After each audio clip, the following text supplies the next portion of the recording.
everyone, we all welcome you in India's best learning platform, Upcoming IAS, and today we are going to discuss about the new dust control technology in news. So students, ऐसी technology को introduce करा जा चुका है जिसमें कि जो dust है वो हमारे इन्वायरमेंट में जब पर्कुलेट होती है उसको रोका जा सके, ऐसी इन्वेंट्री हो चुकी है. So now let's talk about कि किसने इसकी इन्वेंट्री करी और वो कौन से दो मेथड्स हैं. सो स्टूडेंट्स, रिसेंटली क्या है, जो CMPDIL लिमिटेड है, that is central mine planning and design institute limited, इन्होंने क्या किया, इन्होंने एक सिस्टम इन्वेंट किया है जिससे कि वो डस्ट को कंट्रोल कर सकते हैं. ऐसे इन्होंने टेक्नोलॉजी बनाई है. इसके लिए जो टेक्नोलॉजी है वो दो टेक्नोलॉजी है जिनके आगे हम बात करेंगे, बट उसको क्या कहा जाता है, उसको एक ऐसा सिस्टम बोला जाता है या फिर वो मेथड्स बोला जाता है जिसकी वजह से जो डस्ट होती है ना, डस्ट, और we can say fugitive dust, मतलब अगर हम ज़्यादा प्रिसाइसली कहें तो फ्यूजिटिव डस्ट की जो जनरेशन है, जहाँ से भी वो जनरेट होती है, और उसकी मूवमेंट को रोका जा सकता है ताकि वो हमारे एनवायरनमेंट को और ज़्यादा से ज़्यादा पल्यूट ना करे. अब ये फ्यूजिटिव डस्ट होती क्या है, ये हमारे एनवायरनमेंट को कैसे पल्यूट करती है, उसके बारे में हम जानते हैं. तो स्टूडेंट्स देखो, ये जो फ्यूजिटिव डस्ट है ना, एक पर्टिकुलर मैटर की फॉर्म होती है, और आपको पता है कि जो PM2.5 या PM10 है वो हमारे एनवायरनमेंट के लिए कितने ज़्यादा हार्मफुल होते हैं, which contributes to the air pollution. So similarly, क्योंकि ये जो फ्यूजिटिव डस्ट है ये एक PM का पार्ट है, एक पर्टिकुलर मैटर की फॉर्म है, और इसीलिए ये हमारे एयर पोल्यूशन में बहुत ज़्यादा कंट्रीब्यूट करती है. अब ये कहाँ से जनरेट होती है, इसके बारे में अगर हम बात करें तो बहुत ज़्यादा उन वेरियस सोर्सेज से जनरेट होती है जो माइनिंग वाले एरियाज़ होते हैं ना, स्पेशली उन एरियाज से, लाइक माइन से, थर्मल पावर प्लांट से, पोर्ट से, जो कंस्ट्रक्शन साइट्स होती है वहाँ से भी इसके जनरेशन का सोर्स जो है वो पाया गया है.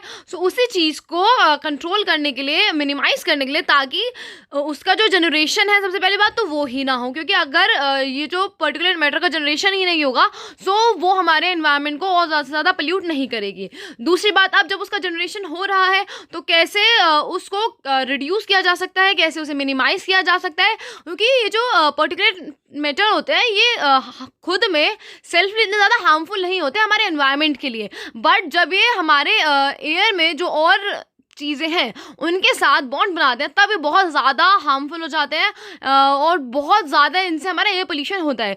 जो एयर क्वालिटी इंडेक्स हमारा इतना ज़्यादा रिड्यूस होता जा रहा है, जो हमारी एयर क्वालिटी इतनी ज़्यादा डिटोरिएट होती जा रही है, उसके पीछे यही रीज़न है. क्योंकि जब ये बाकी और उन कंपोनेंट्स के साथ मिलते हैं जो एयर में ऑलरेडी या तो जो ग्लोबल वार्मिंग जिन चीज़ों से होती है, मीन्स ग्रीन हाउस गैसेस से अगर ये कंबाइन होते हैं या फिर और चीज़ों से कंबाइन होते हैं, जैसे एरोसोल्स वगैरह जो होते हैं, तो उनसे और ज़्यादा ये हमारे एनवायरनमेंट के लिए बहुत ज़्यादा डेट्रीमेंटल प्रूफ होता है. बहुत ही ज़्यादा इससे हमारे एनवायरनमेंट को पोल्यूशन फेस करने को मिलता है. इसीलिए हम इसके जनरेशन पे ही रोक लगाना चाहते हैं, ताकि ये जो फ्यूजिटिव डस्ट है ये हमारे एनवायरनमेंट में और ज़्यादा कंपोनेंट के साथ मिलके बहुत ज़्यादा हार्मफुल ना बन जाए. So let's go and talk about the technology invented. जो टेक्नोलॉजी इन्वेंट करी है, किसने करी है वो मैंने आपको बता दिया. अभी मैंने आपको एक लिमिटेड का नाम बताया था, मीन्स एक कंपनी का नाम बताया था. सो उन्होंने दो टेक्नोलॉजी को क्या किया है, दो टेक्नोलॉजी उन्होंने इन्वेंट करी है. The first one is wind break WB and vertical green system, that is VGS. तो इन दोनों का सिंक्रोनाइज्ड एप्लीकेशन से ही हम क्या कर सकते हैं, हम फ्यूजिटिव डस्ट के जनरेशन को रोक सकते हैं, काफ़ी हद तक रोक सकते हैं, नॉट होली, काफ़ी हद तक रोक सकते हैं. और अब हम इन दोनों मैकेनिज्म को वन बाय वन करके समझते हैं. विंड ब्रेक में क्या होता है, विंड ब्रेक से जो भी सोर्स फ्यूजिटिव डस्ट की तरफ अप्रोच कर रहा होगा, मीन्स जब ये फ्यूजिटिव डस्ट है ये एनवायरनमेंट में रिलीज हो गई, तो और जो सारे कॉम्पोनेंट्स हैं, जो भी ग्रीन हाउस गैसेज हैं, फिर जो एरोसोल्स वगैरह हैं, जब वो इसकी तरफ अप्रोच कर रहे होंगे, इसके साथ एक बॉन्ड बनाने वाले होंगे, उससे पहले ही ये करेगा क्या, ये विंड की स्पीड को धीरे कर देगा ताकि उन दोनों में एक बॉन्ड ना बने और वो हमारे लिए और ज़्यादा डेंजरस प्रूफ ना हो. ओके, एक काम तो ये करेगा जो विंड ब्रेक है. सेकेंड चीज़ ये क्या करने वाला है कि उसकी इंटेंसिटी कम कर देगा, मीन्स जो भी वहाँ पे एयर ब्लो कर रही होगी या फिर डस्ट होगी, तो उस डस्ट की इंटेंसिटी को बहुत ज़्यादा रिड्यूस कर देगा ताकि वो ओवर द सोर्सेज और ज़्यादा स्प्रेड ना हो सके. ठीक है, स्प्रेड होने के लिए क्या कर रहा है, इंटेंसिटी रिड्यूस कर रहा है. ये तो हमने समझ लिया कि विंड ब्रेक क्या करेगा. दूसरी बात, जो एक और सिस्टम है वर्टिकल ग्रीनरी सिस्टम, अब ये क्या करने वाला है इसके बारे में हम समझते हैं. सो ये ज़्यादा ऐसे कोई टेक्निकल टर्म भी नहीं है, बस ये टर्म्स का नाम दे दिया तो थोड़ा ऐसा लग रहा है कि यार समझ नहीं आएगा, बट अगर हम ध्यान से समझेंगे तो हमें समझ आ जाएगा। सो जो वर्टिकल ग्रीनरी सिस्टम है ये एक फिल्टर का काम करेगा, जिसमें जो रेजिडुअल डस्ट है, मीन्स जो फ्यूजिटिव डस्ट है जो अभी भी बच गई है विंड ब्रेक के एप्लीकेशंस के बाद।